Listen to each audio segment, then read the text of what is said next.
ചില കച്ചവടക്കാർ ദുബായിൽ ചെയ്യുന്ന ഒരു അനീതി മനസ്സിലാക്കണം.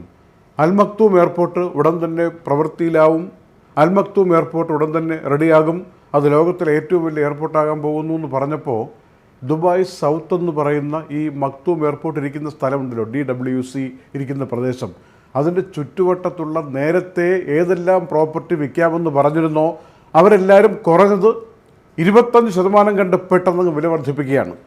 വില വർധനവ് ശരി, സമ്മതിക്കാം. പക്ഷേ നേരത്തെ കൂട്ടി പറഞ്ഞിരുന്നവർക്ക്, വ്യവസ്ഥ ചെയ്തിരുന്നവർക്ക് ആ ടേംസ് ആൻഡ് കണ്ടീഷൻസ് അനുസരിച്ചുകൊണ്ട് വില വർദ്ധിപ്പിക്കാതെ കൊടുക്കാനുള്ള മാന്യത ഈ കച്ചവടക്കാർ, പ്രോപ്പർട്ടി ഓണേഴ്സ് കാണിക്കണം. അത് ലോകത്ത് എവിടെയുള്ള നീതിയാണ്. പെട്ടെന്ന് എയർപോർട്ട് അവിടെ വ്യാപകമാക്കാൻ പോകുന്നു, വലിയ ശക്തമായ എയർപോർട്ടാക്കാൻ പോകുന്നു എന്ന് കേൾക്കുമ്പോൾ ഇങ്ങനെ 1 മില്യൺ 1.25 മാറുക, 2 മില്യൻ്റെ പ്രോപ്പർട്ടി പെട്ടെന്ന് നേരത്തെ കരാർ ഉറപ്പിച്ചവരിൽ നിന്ന്, കാശ് വാങ്ങിയവരിൽ നിന്ന് അല്ല 2.5 തരാൻ പറ്റുള്ളൂ എന്ന് പറയുക, ഇതൊന്നും നല്ല ശീലമല്ല. മിക്കവാറും കോടതിയിലൊക്കെ എത്തും, നിയമ നടപടികളിലേക്ക് പോകും. ഏതായാലും പല ആളുകളും അങ്ങനെയാണെങ്കിൽ ഞങ്ങൾക്ക് വേണ്ടാന്ന് പറഞ്ഞിട്ട് തൽക്കാലം ഹോൾഡ് ചെയ്തിരിക്കുകയാണ് അവരുടെ ഇൻവെസ്റ്റ്മെൻറ്റ് എന്ന കാര്യം അറിയാൻ കഴിഞ്ഞിട്ടുണ്ട്. ലോകത്തൊരിടത്തും വ്യവസ്ഥകൾ പറഞ്ഞിട്ടുണ്ടെങ്കിൽ അത് പാലിക്കണം. അല്ലാതെ അപ്പോൾ തോന്നുന്ന പോലെ മറ്റു വ്യവസ്ഥകളൊന്നും പാലിക്കാതെ കണ്ട് നേരത്തെ എഴുതിയ കോൺട്രാക്റ്റിനെ കാറ്റിൽ പറത്തിക്കൊണ്ട് പുതിയൊരു ഇൻഡാസുമായിട്ട് വരാൻ സമ്മതം കൊടുക്കില്ല എന്ന കാര്യം മനസ്സിലാക്കിയിരിക്കണം.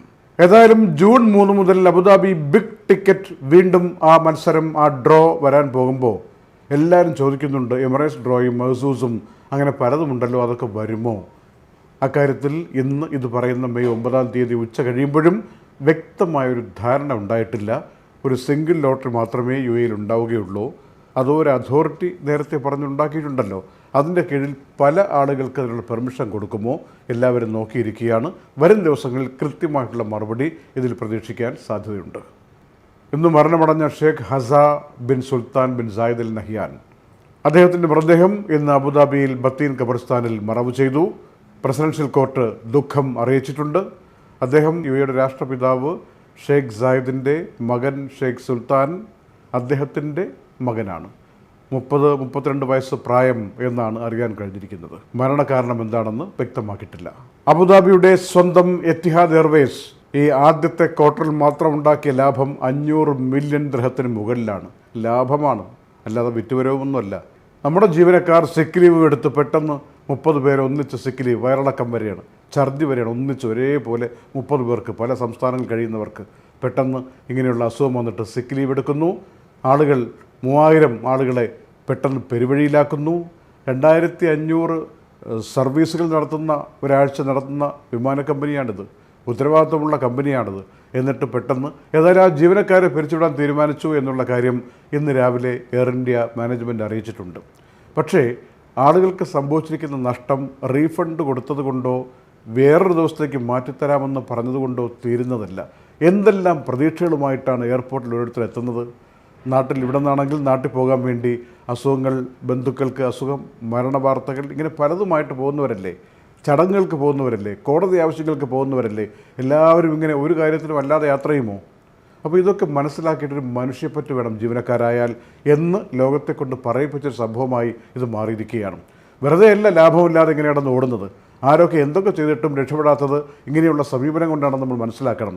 എത്തിഹാദിൻ്റെയും എമിറേറ്റ്സിൻ്റെയും ഫ്ലൈ ദുബായിയുടെയും എയർ അറേബ്യയുടെയും ലാഭം ഓരോ 3 മാസം കൂടുമ്പോഴും ഇങ്ങനെ വരുമ്പോൾ നമ്മളൊക്കെ പരസ്പരം ചിന്തിക്കാറില്ലേ, ആലോചിക്കാറില്ലേ ഇങ്ങനൊരു കാര്യം? എന്തുകൊണ്ട് നമ്മുടെ വിമാന കമ്പനികൾ ഇങ്ങനെ ആയിപ്പോകുന്നു എന്ന്? അതിൻ്റെയൊക്കെ ഉത്തരം നമ്മുടെ സർവീസിൻ്റെ, നമ്മുടെ കാര്യക്ഷമതയുടെ, നമ്മുടെ ഭരണ സംവിധാനത്തിൻ്റെ എല്ലാം കാര്യങ്ങളുമായിട്ട് കെട്ടുപിണഞ്ഞ് കിടക്കുകയാണ്. നമ്മൾ അർഹിക്കുന്ന വിമാന കമ്പനിയെ നമുക്ക് കിട്ടുകയുള്ളൂ എന്ന് ചുരുക്കം. അസ്ഥിരമായ കാലാവസ്ഥ UAEയിൽ ഇടയ്ക്കിടെ വരുന്ന സാഹചര്യത്തിൽ ദുബായിയുടെ പാർക്കിൻ എന്ന അതോറിറ്റി, ഈ പാർക്കിങ്ങുമായി ബന്ധപ്പെട്ട കാര്യങ്ങൾ നോക്കുന്ന അതോറിറ്റിയാണ്, അവരൊരു തീരുമാനമെടുത്തു. ഇനി മൾട്ടി സ്റ്റോറി പാർക്കിംഗ് ബിൽഡിംഗ് നിർമ്മിക്കുക.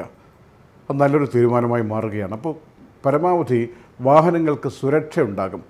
ഇപ്പോൾ ഏതാണ്ട് 30,000-നും 50,000-നും ഇടയിൽ വാഹനങ്ങൾ ഈ ഏപ്രിൽ 16-ൻ്റെ പെരുമഴയത്ത് താറുമാറായി, കേടുപാടായി, വഴിയിലായി, അത് നഷ്ടപ്പെട്ടു പോകുന്ന അവസ്ഥയിലായെന്നൊക്കെ പറഞ്ഞ വാർത്തയുണ്ടല്ലോ. പലതിലും ഇൻഷുറൻസ് തുക കിട്ടുന്നുമില്ല, ഇൻഷുറൻസ് ശരിയാക്കി കൊടുക്കുന്നില്ല, ഗ്യാരേജുകൾ പലതും നിറഞ്ഞ് കവിഞ്ഞിരിക്കുന്നു, അട്ടിയായിട്ട് വാഹനങ്ങൾ കൊണ്ടിട്ടിരിക്കുന്ന അവസ്ഥയാണ്.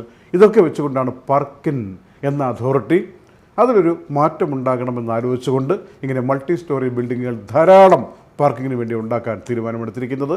മാതൃകാപരമായ അവസരത്തിനൊത്ത നല്ല സമീപനം.